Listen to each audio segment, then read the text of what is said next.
дагы кийинки суроо, ал суроону бул жака жазбадым, аябай көп экен. Кыска маанисинен алганда менин кошунам мага көп ыза берет дейт. Ошол ызасын түшүндүрөйүн дейм, бирок мени кагып силкип жемелейт дейт да. Ошондо мен кантип ага жеткирем дейт. Көбүнчө мага баягы теректен түшкөн жалбыракчакты ыргытып берет. Кыскасы мага көп ыза келтирди дейт. Бул маселе дагы бир аябай олуттуу маселелерден бири. Бүгүнкү күндө баягы коңшуга мусулман адам тили менен дагы, колу менен дагы башка адамга зыян бербеген адам деп айтылат. Шариятыбызда болсо мен кан юмин биллахи вал йавмил ахир, кимде ким Алла Таалага акырет күнүнө иман келтирген болсо, анда коңшусун сыйласын дейт.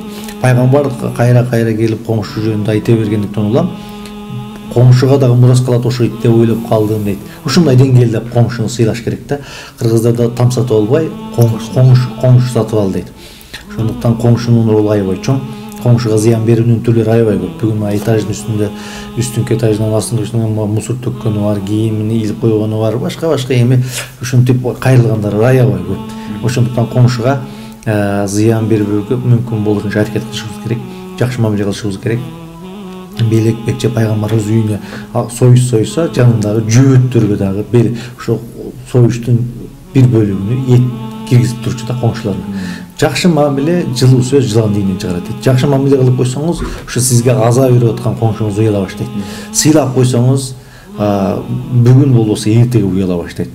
Жакшы мамиле кылсаңыз, сый урматты жайына койсоңуз, эч качан баягы тентекке теңелбешибиз керек. Ага бою тентекке теңелип жерге эч качан секирбешибиз керек.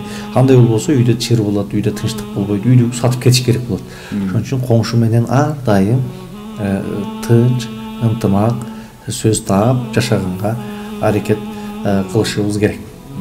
Демек ошол мамиле менен эле ага жакшы мамиле менен, белек бекче менен көңүлүн алып койсоңуз, балким ал уялат. Эртеге ошол нерсе кылган үчүн бүгүн болбосо эртеге, болбосо 2-3 жылдан кийин келип кадимкидей сизден кечирим сурайт. Мен кээ бир үй бүлөлөрдү билем.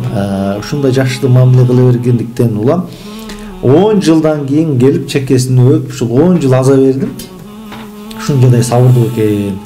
10 жыл өзүнө аза бердим, бирок ушу балдарымды жакшы тарбиялап, ушу балдары дагы менин үйүмө кирди чыкты, биз менен мамилеси жакшы.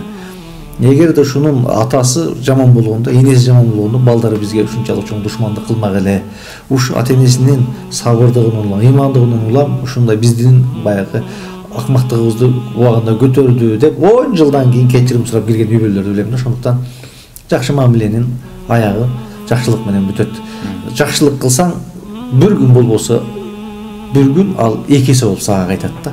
Ошондуктан жакшылык гана кылышыбыз керек, эч качан баягы тирешпешибиз керек.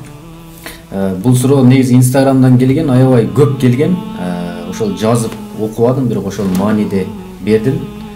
Аны эске алыңыздар.